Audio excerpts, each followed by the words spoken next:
అందరికీ నమస్కారం అండి. మేము గుంటూరుకి 7 కిలోమీటర్ల దూరంలో ఉన్న పెద్ద కాకానికి వెళ్ళామండి. కార్తీక సోమవారము చివరి సోమవారం అని వెళ్ళాము. కాకాని గుడిలో మెయిన్ గోపురం ఇదేనండి. ఇక్కడ నుంచే ఎంట్రన్స్ లోపలికి వెళ్ళేదన్నమాట. ఇంకా మా అత్తయ్య గారు నేను వెళ్ళామన్నమాట. పూర్వం ఈ కాకానికి సిద్ధవనము అని పేరు ఉండేదంటండి. ఇక్కడ కాకాసురుడు అనే రాక్షసుడికి మోక్షం వచ్చిందంటండి. అందుకని అప్పటి నుంచి కాకాని అని ఉంటుంది. ఇదిగోండి ఇక్కడ మొత్తం స్టోరీ అంతా రాశారు, పెట్టారనమాట. ఇక్కడ గుడి ఒక విశిష్టత అని స్థల పురాణం అంటారు కదా, అట్లా రాసి పెట్టారనమాట. ఇంకా లాస్ట్ ఆఖరి సోమవారం అవటం వల్ల భక్తులు చాలామంది వచ్చారండి. ఇంకా అందరూ వెళ్తున్నారని మనం కూడా వెళ్ళటమే కానీ అప్పుడు కార్తీక మాసం అప్పుడు పండగలప్పుడు పుణ్యం వచ్చిద్దని వెళ్తామండి. కానీ అక్కడ బాగా రష్గా ఉండిద్ది. ఇంకా దీపారాధనలు అవన్నీ చేసుకోవటానికి లైన్లో నుంచోకుండా ముందు గుళ్ళోకి వెళ్ళిపోయి చేసుకోవచ్చండి. దీపారాధన చేసుకున్నాక మళ్ళీ లైన్లోకి వచ్చి క్యూ లైన్లో నుంచొని దేవుడి దర్శనం చేసుకోవాలన్నమాట. ఇంకా నేను మా అత్తయ్య గారు వెళ్ళాము కదండి, ఇంకా పూజ చేసుకున్నమాట. దీపాలు 360 ఒత్తులు వెలిగించుకున్నాము. 360 ఒత్తులు అక్కడే బయట అమ్ముతున్నారండి, తీసుకున్నాము. చక్కగా 2 ప్రమిదలోను ఒత్తులు ఇచ్చారండి. మళ్ళీ కొంచెం ఆయిల్ పెట్టుకొని ఇట్లాగా వెలిగించుకున్నాము మా అత్తయ్య గారు. ఇంకా ఇక్కడ దర్శనం చేసుకొని క్యూ లైన్లోకి వెళ్ళగానే తెల్లవారుజామున 3ంటికి లేసారంటండి మా అత్తయ్య గారు పూజ చేసుకోవడానికి. అప్పటి నుంచి ఏం తినలేదు కదా, ఇంకా క్యూ లైన్లోకి వెళ్ళగానే కళ్ళు తిరిగి పడిపోయారన్నమాట. అందుకని పూర్వకాలం నుంచి ఉందండి, ఏమి తినకుండా చేయకూడదంట. అసలు బాగా ఉపవాసం చేయకూడదంట, కటిక ఉపవాసం చేయకూడదంట. ఏదో ఒకటి పళ్ళు పాలు ఏదో ఒకటి తాగి అట్లా చేయాలని ఎప్పటి నుంచో ఉందండి. ఇప్పుడు చాగంటి కోటేశ్వరరావు గారు, గరికపాటి నరసింహరావు గారు కూడా చెప్తున్నారండి. ఇదిగోండి దీపారాధన అయిపోగానే అక్కడ ఉండే అమ్మాయికి మా అత్తయ్య గారు తాంబూలం ఇచ్చారనమాట. నేను కూడా ఇంకా ఈ సంవత్సరం కార్తీక మాసం పూజలు ఏం చేయట్లేదండి. మా అత్తయ్య గారు రావన్నారని తోడుగా వెళ్ళాను. ఇంకా నేను కూడా 360 ఒత్తులు వెలిగించుకున్నానండి. మొన్నేమో పంచారామ తీర్థాలకు వెళ్ళాను. నేను కూడా ఎవరికి ఇవ్వలేదని నేను కూడా 2 తాంబూలం ఇచ్చుకున్నానండి. ఇంకా చూసారా క్యూ లైన్ ఎలా ఉందో. ఇంకా 50 రూపాయల టికెట్ ఒకటే ఉంది కానీ ఫ్రీ దర్శనానికి ఎంతమంది ఉన్నారో 50 రూపాయల టికెట్కి కూడా అంతమందే ఉన్నారండి. అందుకనే మేము ఇంకా ఫ్రీ దర్శనానికే వెళ్ళాము. ఇదిగోండి గుడి చుట్టూరు ఇట్లాగా చేసుకుంటున్నారనమాట దీపారాధనలు. చూడండి లైన్ ఎంత పెద్దగా ఉన్నాయో. ఇంకా తర్వాత మా అత్తయ్య గారు కళ్ళు తిరిగి పడిపోగానే లైన్లో వేరే వాళ్ళని అడిగామండి. అడిగితే పెద్ద వయసు వాళ్ళని పక్క నుంచి పంపిస్తున్నారు, వెళ్ళమంటే ఎటు నుంచి వెళ్ళామన్నమాట. దేవుడు మాత్రం దర్శనం బాగా దొరికిందండి. ఇంకా రాముడు వనవాసం చేసేటప్పుడు శ్రీరామచంద్రులు కూడా ఇక్కడ దర్శించుకున్నారంటండి. ఇంకా శ్రీకృష్ణదేవరాయలు ఉంటారు కదా, ఆయన కూడా వచ్చి దర్శించుకున్నారంట. ఈ పూలతో అలంకరించిందేమో చుట్టూ తిరిగినాక దర్శనం అయిపోయినాక బయటకు వచ్చేదండి. ఇక్కడ ఉన్న శివుడు మరకత శివలింగం అంటండి. కార్తీక మాసంలో విశిష్టమైన రోజుల్లో దర్శించుకుంటే చాలా మంచిదంట. ఇంకా ఇక్కడ పుట్ట ఉందండి, ఈయనేమో సుబ్రహ్మణ్యేశ్వర స్వామి అనమాట. అందరూ పాలాభిషేకము పసుపు కుంకుమ పూలు అన్నీ వేస్తున్నారు. ఇంకా మా మావయ్య గారు వాళ్ళ అమ్మగారికి 10 మంది పిల్లలు అన్నమాట. పిల్లలు పుట్టగానే ఇంకా అన్నం ముట్టిస్తారు కదండి, అప్పుడు 10 మంది పిల్లలకు కూడా ఇక్కడే అన్నం ముట్టించారంటండి.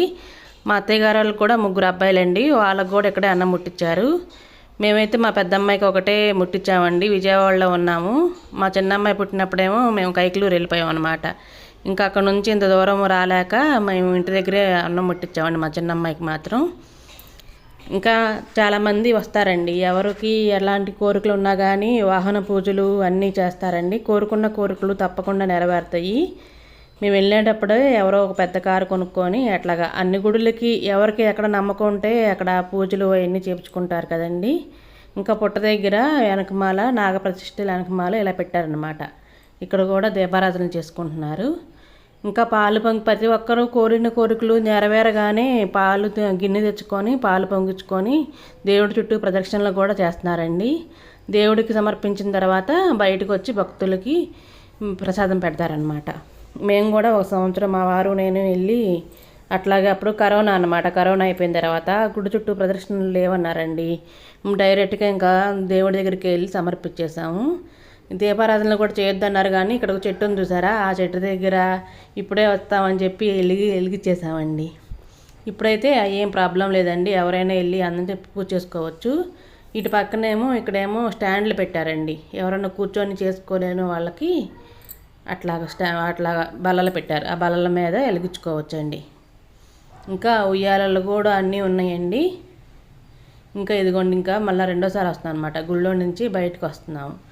ఇక్కడ ఏంటంటే ఉత్తరం వైపు నుంచే గుళ్ళోకి ఎంట్రన్స్ ఉండిద్దండి. ఉత్తరం వైపు నుంచే బయటకు రావాలన్నమాట. అంటే దక్షిణం గోడకి మనం నుంచునేటప్పుడు ఉత్తరం వైపు నుంచే వస్తామండి. అది కూడా తూర్పు నుంచి ప్రవేశం ఉండదు. గుడికి దక్షిణం వైపు నుంచి ఈ ఉత్తరానికి తలుపు ఉంటుంది కదండి, ఆ ఉత్తరం చూస్తూ వస్తాము. బయటకు కూడా అట్లాగే వస్తాం అనమాట. అమ్మవారు కూడా గుళ్ళోనే ఉంటారు, తప్పకుండా చూసుకోండి. బయటికి రాగానే ఇక్కడ ఒక పెద్ద శివలింగం పెట్టారండి. ఇక్కడ కూడా ఒక పంతులు గారు ఉన్నారు. గోత్రనామాలు అడిగి చక్కగా పూజ చేస్తున్నారండి, మంత్రాలు చదువుతున్నారు. మేము కూడా వెళ్ళామన్నమాట. ఇంకా గుడి దగ్గర పాలు పొంగించుకోవడానికి ఇంటి దగ్గర నుంచి ఏమి తీసుకెళ్ళకపోయినా కానీ అక్కడ షాపులు ఉంటాయండి. ఇంకా కొంచెం ఎక్కువ రేటు ఉంటాయి కానీ ఇంకా తెపాలాలు, ఇంకా బెల్లము, పాలు, బియ్యము అన్నీ దొరుకుతాయి. కానీ ఇంకా మనం ఇలా మొక్కుకున్నప్పుడు ఇంటి దగ్గరే ముందే ప్రిపేర్ అయ్యి వెళ్ళిపోతాం కదండి. అంటే ఎవరికైనా కుదరని వాళ్ళకి చెప్తున్నాను అన్నమాట.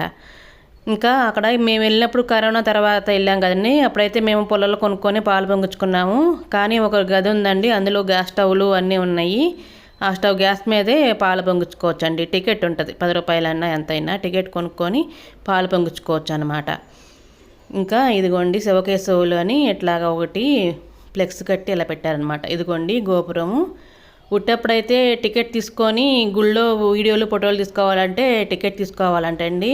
ఇప్పుడు చాలామంది ఉన్నారు కదా, అందుకని ఎవరు ఏం పట్టించుకోవట్లేదండి. నేను మెయిన్ దేవుళ్ళు కాకుండా మా వాళ్ళ గోపురాలు ఇలాగే తీసానండి. ఇదిగోండి నేనే వచ్చాను. నా వీడియోలు కనుక నచ్చితే please like, share and subscribe అండి. నాకు కొంచెం సపోర్ట్ చేయండి ప్లీజ్ అండి. అదిగోండి, ఏ గుడికి వెళ్ళినా ధ్వజస్తంభం చూడాలంటండి. ధ్వజస్తంభం చివరి వరకు పై వరకు చూడాలంట. నాకు ఎవరో చెప్పారండి. అప్పటి నుంచి నేను కూడా గుడికి వెళ్ళగానే ముందు ధ్వజస్తంభం ఇంకా చూస్తానండి పైన వరకు. మీరు కూడా చూస్తారని ఇలా వీడియో తీసుకొచ్చానన్నమాట. ఇంకోండి, ఇంకా మీ ఎంట్రన్స్ అవగానే శివుడు, పార్వతి ఇట్లాగా ఉంటారు. ఇంకా ఏ గుడికైనా ఇంకా ఇప్పుడు అలాగే కడుతున్నారండి, బొమ్మలు చక్కగా పెడుతున్నారు. ఇంకా గోపురం కూడా కనిపిస్తుంది చూడండి దేవుడిది. అదిగోండి మా అత్తయ్య గారు. ఇప్పుడు బాగానే ఉన్నామండి. అప్పుడు ఇంకా దర్శనానికి వెళ్ళలేదన్నమాట. ఇంకా తొందరగా దర్శనం అయిపోతే మా అత్తయ్య గారు కళ్ళు తిరిగి పడిపోయారు కదండి. ఇంకా అందుకని ఇంకా కొంచెం వీడియో తీద్దాం అనుకున్నాను, తీయలేకపోయాను. ఇంకా గుడి ముందు నుంచి రోడ్లోనే ఒక కళ్యాణ మండపం ఉంటుందండి. అక్కడ పెళ్ళిళ్ళు కూడా చేసుకుంటారు. ఇంకోండి అవన్నీ ఒత్తులండి, ఓ దండల్లాగా భలే కట్టారు.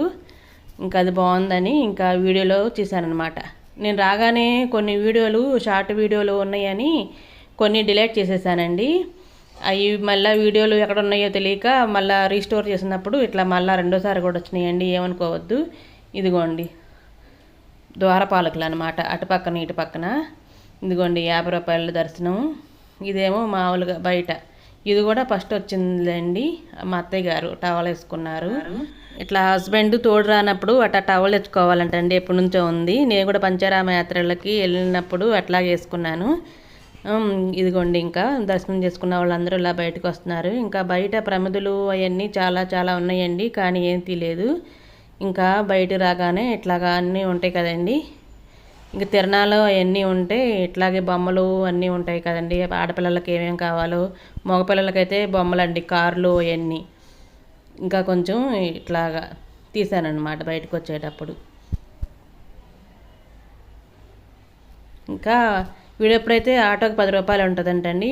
ఇప్పుడు మెయిన్ రోడ్డు మీద నుంచి లోపలికి రావడానికి 20 రూపాయలు తీసుకుంటున్నారు. ఇదేమో షార్ట్ వీడియో అనమాట. షార్ట్ వీడియోలో పెట్టుకోవడానికి ఇట్లా పూజ చేశాం కదండి, అది మీరు కూడా చూస్తారని. ఒక పాప ఉందండి, వాళ్ళ కోసం ఫోటోలు వీడియోలు తీసుకుంటుంది. నాకు కూడా కొంచెం తీయమ్మా అన్నాను. ఇంతవరకు గుడికి వెళ్ళినా ఎక్కడికి వెళ్ళినా కానీ నేను సెల్ఫీ వీడియోలో ఎలాగే దిగుతానండి. అమ్మాయిని అడగగానే చక్కగా ఇట్లాగా వీడియో తీసిందనమాట. ఇంకా మా అత్తయ్య గారే ముగ్గేశారండి. ఇద్దరికి కలిపి మళ్ళీ రెండు విడివిడిగా ఎందుకని ఇద్దరికి కలిపేసి అటాక్ చేశారండి. ఇంకా నేను కూడా విడిగా కర్పూరం అద్దుదాం అనుకో నుంచొని చూస్తున్నానండి. మా అత్తయ్య గారేమో ఇంకా ఇద్దరికి కలిపి అద్దుతున్నారు కదా, ఇంకా నేను ఎందుకు లేదని ఆవిడ చేయబట్టుకున్నాను. ఇంకోండి ఇంకా ఎప్పుడు పెద్దవాళ్ళతో గుడికి వెళ్ళకూడదని మళ్ళీ ఒకసారి ఎక్స్పీరియన్స్ అయిందండి. ఎక్కడికి వెళ్ళినా వెళ్దామంటారు కానీ ఇట్లాగా ఓపిక లేని వాళ్ళు మాత్రం వెళ్ళొద్దండి. నాకు మాత్రం చాలా భయం వేసింది. అప్పుడప్పుడు గుడికి వెళ్ళినప్పుడు అంబులెన్సులు అవన్నీ వస్తాయి కదండి. అట్లాగా అమ్మో నాకు ఇప్పుడు ఎట్లాగా ఇంత విజయవాడ నుంచి అంత దూరం వెళ్ళిపోయాము. ఒక 25 కిలోమీటర్లు ఇట్లాగా వెళ్ళిపోయాం కదండి, 30 కిలోమీటర్ల దాకా. మళ్ళీ అక్కడ ఎవరు మాకు తెలిసిన వాళ్ళు లేరు. అట్లాగా ఎవరన్నా వెళ్ళినప్పుడు కొంచెం పెద్దవాళ్ళకి కొంచెం కేకలేసన్నా ఏమైనా తినిపించండి. నేను ఇంకా అట్లా క్యూ లైన్లో నుంచి బయట తీసుకొచ్చేసి మా అత్తయ్య గారికి పల్పి ఆరెంజ్ ఇప్పించానండి. Queue line